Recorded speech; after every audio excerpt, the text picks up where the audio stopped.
a fan of noise albums, but when it comes to what albums I'd be willing to give free space in my head, this one definitely doesn't make the cut.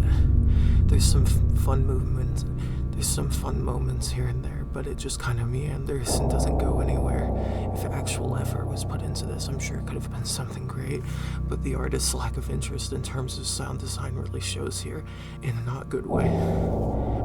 It's fine for what it is, at least 4 out of 10. This album is pretty nice, I guess. I could be overly critical about it, but Cube did state that this album was made during... Cube did state this album was made entirely as vent art during anxiety attacks and such, which, like, yeah, okay, I suppose that makes sense. Honestly, pretty cool Cube is being vulnerable and releasing this stuff too. There's some really interesting stuff in here, but I definitely have no reason to come back to it. The main thing that really irks me about this is how overly edgy some of these titles are. It makes me wonder if the story of this album is even true, or if it's some dumbass ARG type shit. Whatever, I'll give the benefit of the doubt and just say that, yeah, this is just fine for what it is, 6 out of 10.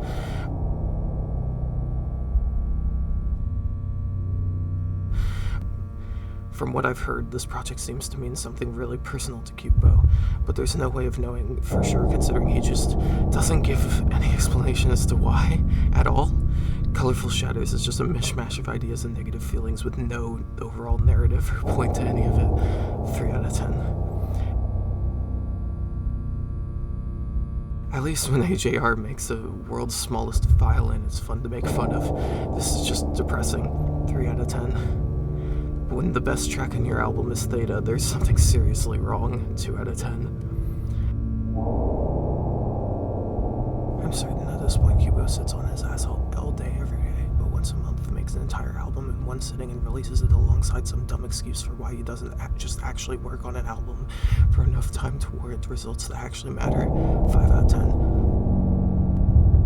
I thought horror was supposed to keep you from sleeping. 3 out of 10. I already was feeling overall very mixed about this album, but that last track was definitely the final nail in the coffin. Album reviews as spoken word lines? Really? That's not just on the nose, that's straight up pretentious. An album like this is meant to be made for yourself exclusively, and yet Caden is very obviously being overly showy about this dumbass project. Even when Cubo is trying to work himself through his doomer bullshit, he still finds a way to drag everyone into it. It's especially funny that all these reviews are fictional because nobody would ever write any reviews about his work anyways. First of all, nobody gives a shit enough to talk about these projects. Second of all, nobody has heard of you. 2 out of 10. Sometimes you gotta give them enough rope to hang themselves. 2 out of 10.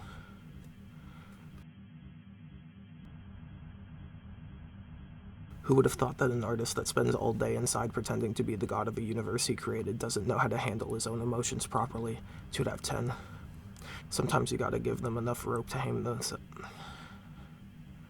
Can I speak? Sometimes you gotta give them enough rope to hang themselves. 2 out of 10. We invented therapists to prevent albums like this from happening. 1 out of 10. Sometimes you gotta give them enough rope to hang themselves. 2 out of 10. Oh boy, where do I begin with this? Theta is a continuation of Color Calibration with somehow even worse writing than its origin. Hurting One is Baby's first ambient track. I'm Nothing, I Fucking Wish, song that plays when the sunlight beats into my skull. Judging by this album, you're beating off to your own skull at this fucking point. Terrible mixing choices is not clever because going, oh hey, I'm bad at making music, haha, I'm so self-aware, does not allow you to release bad music and still sound smart in the process. You're just releasing your shitty music and expecting people to eat that shit up. Homesick is trying so hard to make Cubo sound like he has some kind of childhood trauma, but doesn't even bother to make a preset MIDI piano not sound like a preset MIDI piano. Soaking has jump scares because of course it does. I fear December is actually pretty cool. Congratulations, you made one good noise track. 1 out of 14 is not even remotely worth celebrating. Manufactured eradication is more of the same shit, with nothing about it warranting its inclusion other than padding the runtime, despite this already being a double album. Drain Water is just fucking stupid. This is your first live piece? No shit. At least you can do me a favor and don't force me to listen to half an hour of this. Breathing Pattern Eternal Quantization is just a fucking migraine to listen to, especially this far into an album this long. Nana's a fucking joke. Ironically, this is quite possibly the best way to end an album like this. Cube's catastrophic failure of a project ends with Cube's catastrophic failure of a track. Oh yeah, even the bonus tracks are awful. They're the most nothing burger possible things that could have been included on this album, and that's saying a lot considering all the noise pieces on this already are nothing burgers. This was a waste of my fucking time, and fuck you, Cube, though. 1 out of 10. Sometimes you gotta give them enough rope to hang themselves. 2 out of 10. Sometimes you gotta give them enough rope to hang themselves. 2 out of 10.